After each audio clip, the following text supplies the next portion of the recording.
This is Integrated Math 1, Practice Test 8. This comes from page 482. Let's dive right in with number 1. We're asked to graph 2 to the power of x minus 1. It even gave us some handy-dandy x and y coordinates. Let's go ahead and plot those. I've given a coordinate plane over here to graph them really nice and easy. I see that 0, 0, that means I'm going 0 to the right, and I'm going 0 up, which means it's just the origin. Next, I have 1, 1, so I'm going to go right 1, up 1. Going right 1, up 1 gives us this point over here. Go right 2, up 3, go right 1, 2, go up 1, 2, 3. And we have this point up here, and then we go up to 3, 7. So I'm going to go right 3 all the way up to 7, and that's the edge of this graph. I'm noticing it doesn't have any values for -1, -2, -3, and those are helpful to know because what's going on over here on the left-hand side? I can tell on the right-hand side it's this graph that is exponential and just shoots up off the graph forever and ever. But on the left-hand side, what's going on? And to do that, I'm going to make an additional table. I'm going to make it over here. I'm going to say there's my x and there's my y. I want to figure out what happens when I plug in a -1 and then a -2 and then a -3 to complete what's going on with this graph. When I plug in a -1 is being plugged into this x right here. So it's going to be 2 to the power of that -1. And then I still have to subtract 1 after that. And maybe you've forgotten how to do your properties of exponents, but whenever you have a negative power, let me write it down here. Whenever I have 2 to the power of, let me make a totally random problem, like x to the power of -3, this would turn into 1 over x to the power of +3. So that just implies a negative power means I'm taking the flip of everything. So this is going to be over 1. I'm going to move it to the bottom.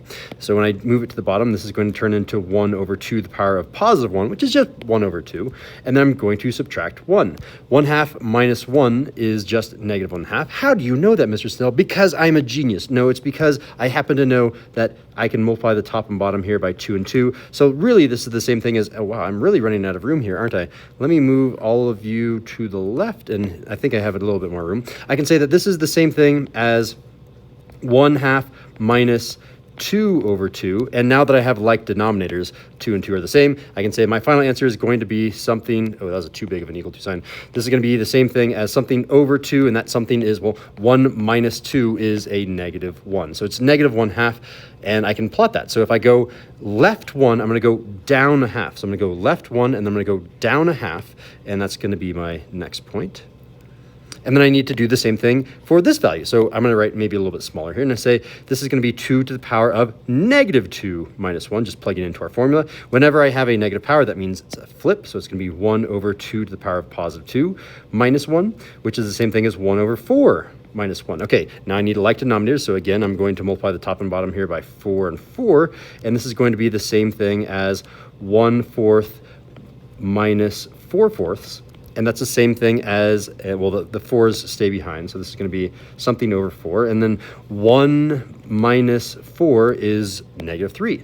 So I have this fraction of -3/4. So this says go left 2, go down 3/4. So left 2 and then down 3/4 gets down here. And then you can kind of see the pattern. The next one is going to be probably something like -7/8 or something. I don't actually want to plug that one in because I can just see what it looks like on the pattern. I know it's going to be roughly right about here. It's getting closer and closer to this here. Let me make a dashed line that's a different color, like purple or something. This dashed line down here is the asymptote that I'm getting closer and closer to. Asymptote is a word that just means it's like a magnet. It's being pulled closer and closer, but it never actually touches. So let's go ahead and say that this line comes closer and closer. It gets closer to that vertical or that horizontal asymptote, but it never touches. It's like an electromagnet, right? Electric as in don't touch, and magnet as in gets closer and closer. Have the graph, check. Let's move on to number 2. In number 2, we have a pattern here, some data. What type of behavior is shown in the table above? So linear would imply that you're adding every single time. Well, to get from 2 to 6, I would be adding 4, and to get from 6 to 18, I would be adding 12. These are different numbers, therefore it's not linear. They all have to be the same number that you're adding and adding and adding over and over again. Piecewise is a very fancy way of saying you have 2 different functions at the same time. And it is possible that you have a piecewise function, but we are not studying that in this unit, so it's probably not that. So it's either exponential or none of the above. Exponential implies that you're multiplying at each step. Okay, well, if I'm multiplying, what do I multiply to get from 2 to 6? I'm multiplying by 3. Let's see, if I keep multiplying by 3, oh, you do get to 18. And if I multiply by 3 again, you do get 54. So if I'm multiplying by the same number, this is known as the common ratio. If you're multiplying by the common ratio over and over and over again, you're not switching up the numbers. That is indeed an exponential function. This is C. What about number 3? We're supposed to describe the end behavior. So the way that we describe the end behavior in this unit is we say when x decreases, the y value will do something. Y goes somewhere. It either goes up, it goes down, it goes closer to some value. We don't know, but it's going to go somewhere, right? So, and then the other side, so this is the left side, and then we can say when x increases, which is a very fancy way of saying go to the right. By the way, let me interpret this. This is saying when I go to the left, and this one is down here is saying when I go to the right. What happens when I go to the left? When I go to the left, it appears to be getting closer and closer to this height of 0, the y coordinate of 0. So I'll say over here that y goes closer, but never touches. It goes closer to 0. Now you can say but never touches if you want to be super extra specific, but basically this says when I go left, you get closer to 0. When I go to the right, what's happening? When x increases, y value is just shooting off the charts. It goes up and up and up forever, so we just need to say y value goes up. And we'll say y, that's a terrible G, goes up. And that's all we need to say. What about in number 4? All right, we're considering this graph, and we have the function y equals 3 to the power of x. We want to reflect across the y-axis. Again, the y-axis is this axis right here. So if I reflect over this, that means I'm going to have a function that looks like this. So how do I do that? And it's just a choice of where do you put the negative. Notice that some of these functions have extra numbers as well. This is super pixelated, and I super apologize, but this was supposed to be a 2 here, and that's a 2, a 3, and an x, etc. So in order to reflect over this y-axis, we have a negative up here. So you'll notice that both of these have a negative. This one also has a dilation by a factor of 1/2 in the horizontal direction because we have a value of 2 up here. This is not asking for any sort of horizontal dilation. It only said a reflection. Therefore, this 2 needs to go. So C is not the right answer. This A is actually another type of reflection. This is a reflection over the x-axis. A good way to remember which one goes where, whenever you're on the, not next to the x. So this negative is next to the x. When you're next to the x, let me write it down some notes over here. Next to x, that implies that you're going to be moving in a horizontal direction. And remember, if you are multiply, then it's going to be some sort of dilation. And if you add or subtract, it's going to be some sort of translation. Ooh, that's a terrible A. Translation. And if it's the value is next to, I guess it's not next to x. Here, let me move this over. If the value is not next to x, then it's going to be some sort of vertical something. Again, it's either going to be a vertical dilation or translation. Same thing. If it's multiplication, it's dilation. If it's addition, it's translation. I can go ahead and just kind of copy and paste all that. Did I grab everything? I don't know. Let's find out. And I missed some things. There's an ION in there. So this is a reflection over the x-axis. This one is a reflection over the y-axis, and therefore it's the answer. And this one is a reflection over the x-axis and a vertical dilation by a factor of 2. Also, everything that's next to the x is just adding onto the notes. Everything in here is opposite, while everything that's not next to the x is not the opposite. Now, this is already in our notes, so you can refer back to those. I'm just giving you a refresher. All right, number 5.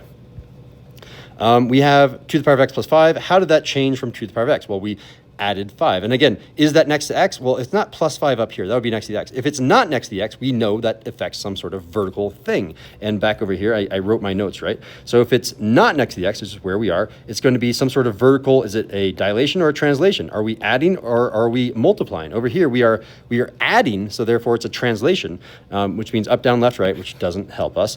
And if it's in the vertical direction, vertical meaning up or down, it's either up or down. It's not right or left. We can eliminate choices C and D right now.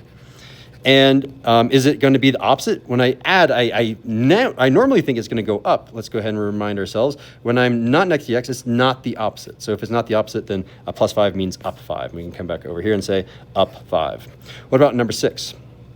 So we have a function 2.5 to the power of x and 4 times 2.5 to the power of x. What is the effect on the graph as it relates to this parent function? What did we do to this that used to be right here? Well, there's a 4 now. That's the thing. And 4 is not next to the x. If it was a 4 up here, that would be next to the x. This is not next to the x. So again, this is affecting the vertical something. So this is a vertical dilation by a factor of, okay, well, what is this thing? It's not the opposite because it's not next to the x, therefore you can just say 4. If it was next to the x, like if I had a 4 up here, then I would say a factor of 1/4. I would take the opposite of multiply by 4, I would divide by 4, which is a fraction. That's not what we have, so it's just a factor of 4. What does this mean in the context of the question, though? Because this is like a very mathematical way of saying it, ignoring the context. We're talking about the number of hybrid plants. So I would say that there's it grows by 4 times as fast is the way that I translate that. It grows 4 times as fast. All right, what about number 7? We have an exponential. I'm noticing that I have some points here, 1, 3, and then 3, 48. I know that because of the shape of this looks like an exponential function. I'm noticing that we have this horizontal asymptote over here, that electromagnet that's pulling us in, and this shoots off into infinity really quickly. Those are the characteristics of an exponential function. So which of these are exponential functions? And man, this is super pixelated, but this is an x, this is a 4, this is an x, and this is an x. You need to have an x in the exponent. This x down here is in the base. Oh wait, this is an x as well. Maybe that's a 2. I can't tell from the pixels. That's clearly an x, and the x has to be in the exponent. Therefore, I think C and D are limited because the x is not in the exponent.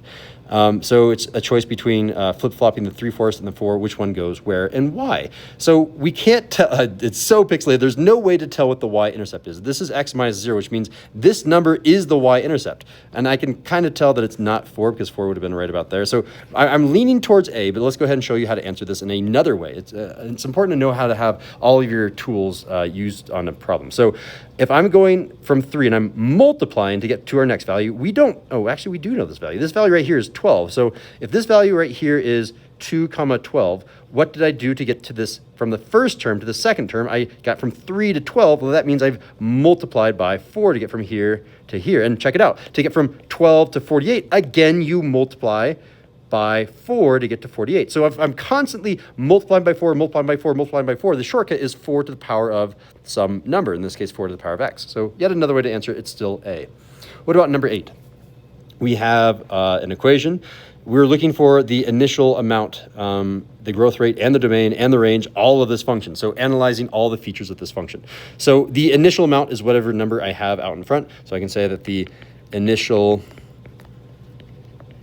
amount is when x is equal to 0, and when that happens, that's going to be 2 times 3 to the power of 0, and anything to the power of 0 is just 1, and last I checked, 2 times 1 is just 2. So the initial amount is 2, which, again, if you don't have any plus or minus going on up here, like sometimes you have a minus 1. If you don't have anything, if it's plus 0, if there's nothing else being added to this x, then this value right here is the initial value. But sometimes you have a minus 1, you have to do a little bit of math. So initial amount, check. What about growth rate? The growth rate is 3. You're multiplying by 3. So I'll say growth rate, which is another way of saying your common ratio. But in my class, we like the term the multiplier, the thing that you multiply over and over. The multiplier is equal to 3 because you're repeatedly multiplying by 3, multiplying by 3, multiplying by 3. Next thing is domain. So domain. These are all the things that I'm allowed to plug in. So there's something that's known as the actual domain versus the relevant domain. So let's talk about the mathematical domain and then the relevant domain. So mathematically, the things that you need to avoid, and I'll write this as well, we just need to avoid, avoid dividing by 0 and taking the square root of a negative, like a -1 or something. So do we have a square root that I'm worried about? There's no square root. Do I have any division happening? Again, no, this is just 2 powers. So both of these are invalid concerns, which means I can plug in anything I want. As long as we dodge these 2 things, we're good to go, which means the domain is all real numbers. So mathematically, it's all real numbers. So you can write out all real numbers which I'm still kind of upset about. We should just say all numbers when we're at this point. But it's all real numbers. There's a cool, fancy way of writing that. All real numbers is the same thing as writing this bold R with 2 lines right here. What about the relevant domain? Because all real numbers implies that we can go with negative values as well, but it doesn't make sense because you can't go backwards in time. X is representing the number of years of a population. Time moves forward. Time does not move backwards, and you can correct me if I'm wrong there. So if we want to only move forward, we want to say the non-negative values. So over here I can say just 0 and positive values. You can answer it in words, or you can answer it mathematically. Mathematically, you could say, make sure x is greater than or equal to 0.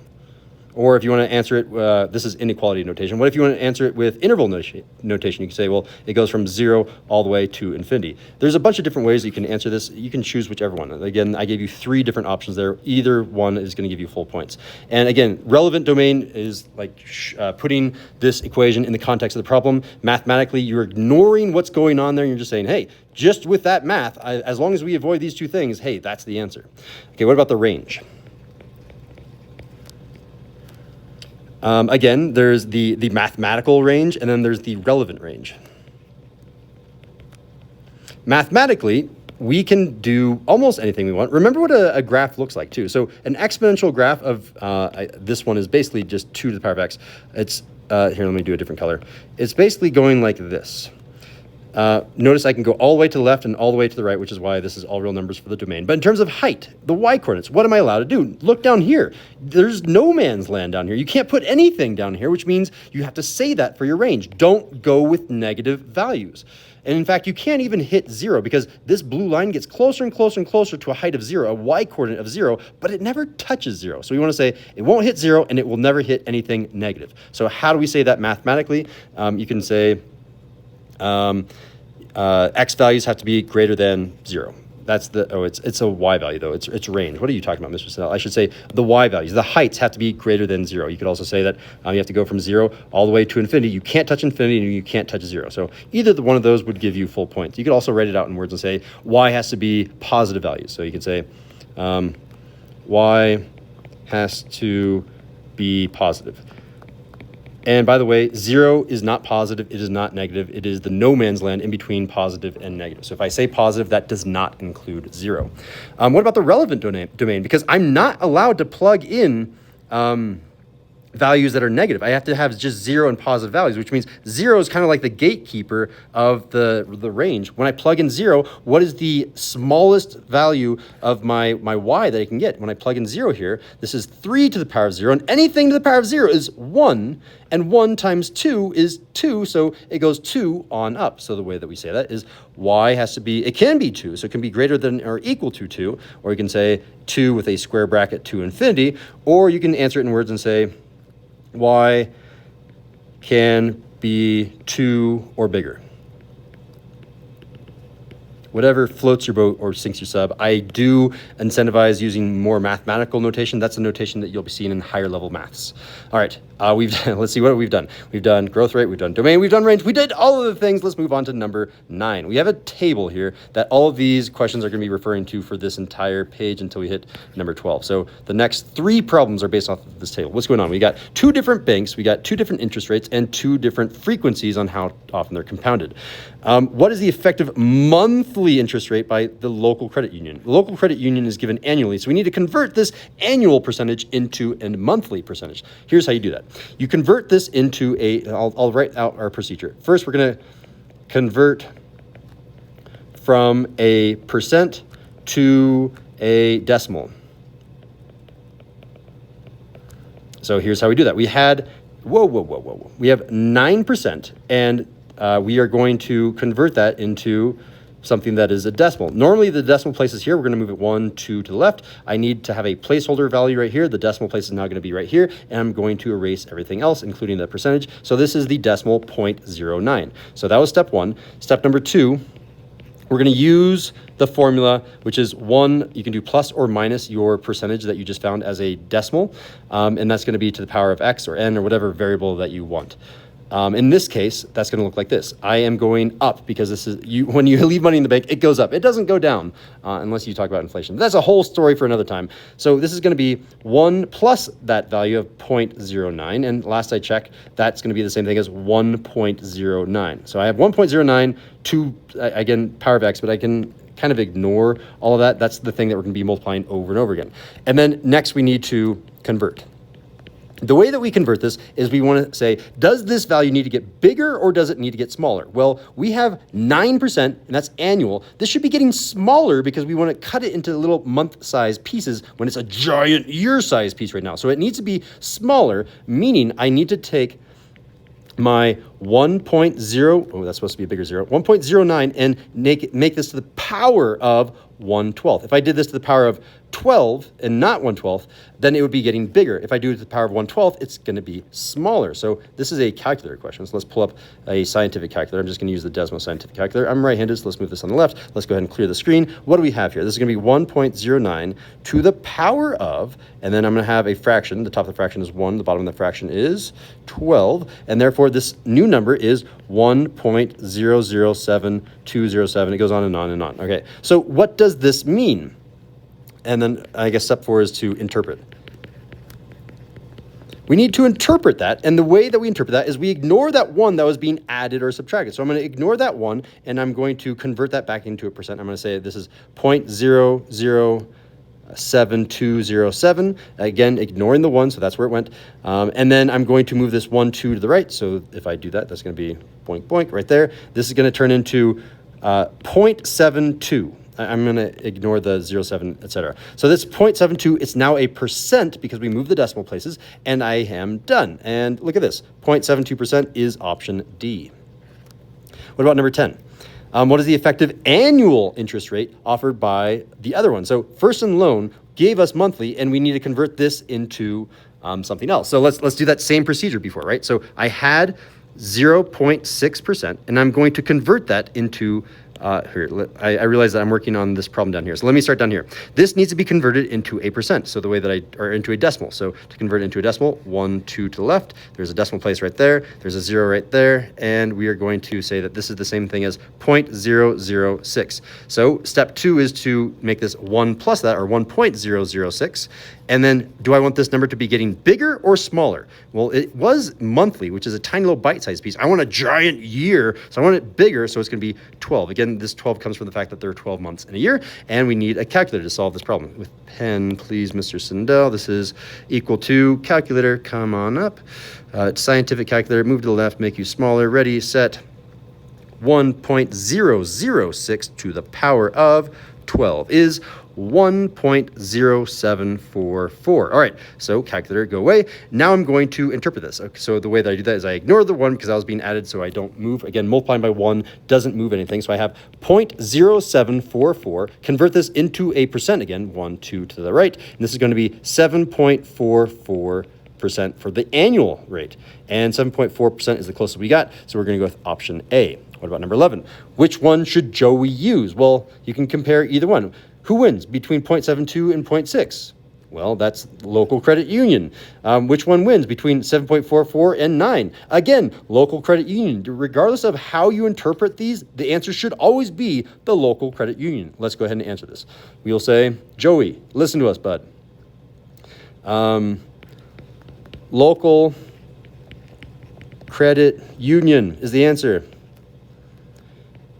because it has a higher rate, I guess, both monthly and annually. And that's my spelling was good, but my handwriting was bad. Annually, compared to the other bank. The other bank is also known as First and Loan. First and Loan. And if this was a question by itself and you didn't have any of these questions, you'd have to show one or the other of these in order to prove that. But we already proved it there. I don't need to show all that math again. Time to do number 12. All right, so we've got Whitney. She's investing $3,000 at 4.5% interest rate, compounding annually. Annually makes it so that we don't have to do anything too complex. And we're after 10 years. What do we have? Okay, so we need a formula for this. So let's go ahead and make a formula. I'll call this f of x. And this is going to be equal to our initial amount, which is $3,000. And we are going to multiply this by, again, we were doing that same process before where we had 4.5%. And we need to move this decimal 1 to the left to put a 0 there. Decimal place goes there. So this is going to be equal to 0.045 as a decimal. We're going to add that to 1, so it's 1.045, and then this is going to be to the power of x. Our formula is done. Again, getting this piece is kind of hard to do. Again, decimal, add to 1, over and over and over again. We have our formula, plug in 10, and we get our answer. So you, my sir, my friend, go away down here, and I'm going to say, okay, when I plug in 10, what happens? Well, I'm going to get 3,000 times 1.045 to the power of 10. Calculator, where are you? There you are. Move you over here. And what do we have? We have 3,000 times 1.045 to the power of 10. And that's going to be, wow, that's a lot of money. Oop. This is going to be equal to 4,658.908. All right, so coming back over here, which of these looks good? 4,658. This is 0.91 because this 8 will make this 0 turn into a 1. So B is the correct answer. What about number 13? We have increasing by 10% per year, which is an exponential function again. And we started with 100. So what's going to happen in 2022? Well, again, let's make a function. So f of x is going to equal the initial amount, which is going to be 100 people. And this is going to be multiplied by our rate, which is going to be 1 plus, okay, 10% as a decimal. Here we go. 10% has a decimal there. Move 1, 2, and this is going to be the decimal 0.1. So if I add that to 1, 0.1 plus 1 is 1.1. And that's going to be to the power of x, and then let's move you out of the way a little bit. We're going to plug in, okay, 2022 from 2018, that's 4 years, 1, 2, 3, 4, yeah, so it's 4 years in the future. So I'm asking what happens 4 years in the future? Well, that's going to be 100 times 1.1 to the power of 4. Again, calculator, come back, help us. What are you? This is going to be 100 times 1.1 to the power of 4, which is 146.41. Well, that's a problem because I don't know what 0.41 of a person looks like. So that's why it probably tells us round to the nearest whole number here. I have to round down because that 4 is not a 5. If it's a 5, I could have rounded up. This is going to be 146 people then. Moving on to number 14. All right. We need to make an equation here. What's going on? Well, first thing that I'm noticing, the first, second, third, fourth term, is it switches between negative, then positive, then negative. So I know that my base down here has to be a negative. If I multiply by a negative and multiply by a negative and multiply a negative, it's going to flip-flop, which immediately eliminates A and eliminates D because those are both positive values for the multiplier. All of our initial amounts are 100, so that we can ignore. And the next thing that we want to do is figure out what are we multiplying by? Are we multiplying by a half or multiplying by 2? Well, to get from 100 to 50, I'm dividing by 2, or you can say you're multiplying by a half. The correct answer should therefore be C. In number 15, we've got a table. We want a recursive formula for the sequence. It doesn't even tell us, are we geometric? Are we arithmetic? What is going on here? Let's go ahead and assume we're arithmetic and we're adding because otherwise this might be too hard. Let's see. That would be plus 15. Please be plus 15. It is plus 15 and we're plus 15 again. If we were multiplying, then we have to do 35 divided by 20 to figure out what their common ratio is, which should have been the same thing as 50 divided by 35, which should have been the same thing as 65 divided by 50. And you'll note every single time that you do those division problems, 65 divided by 50, for example, these are all different common ratios. Therefore, it is not a geometric sequence. This is an arithmetic sequence, so here's how it works. You start with a sub 1, and then you do a sub n. A sub 1 is telling you where to start, and a sub n, a sub n is telling you what the pattern is. This is the pattern. So where do we start? Well, we start here at 20, so I'm going to write 20. First step done. What is the pattern? And this is the key trick. You have to take the last term and then add 15. That's what we want to say. I'll write out our goal. We want to say, do the last term, I should do a space here, last term, and then add 15. That's what I want to say. And here's how you translate that into math. The way that we say last term in math is we say a sub n minus 1. This means the last term. And then we're going to add 15 to that. So I just say plus 15. And these two formulas are the way that we write a recursive formula. Let's try number 16. first 5 terms of the sequence. Okay, this is exactly the same thing. It says the first term is -2. So I'm going to write out -2. And then it tells me, hey, take the last term, whenever I have an a sub n minus 1, that means do the last term, multiply it by 2, and then add 5. So take this -2, we're going to multiply by 2, that turns it into a -4, and then -4, we're going to add 5 to that to get +1. All right, let's do the same thing again. We take the last term, we're going to multiply it by 2, so 1 times 2 is 2, and then we're going to add 5 to it, and we get 7. Do it again. We're going to take the last term, which is a sub n minus 1, we're going to multiply the last term by 2, so I get 14, and then I'm going to add 5, and I get 19.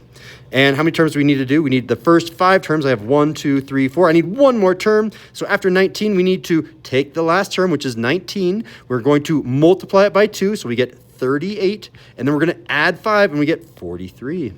There are the first 5 terms. Number 17, and then we're done. All right, copy and complete the table for a geometric sequence.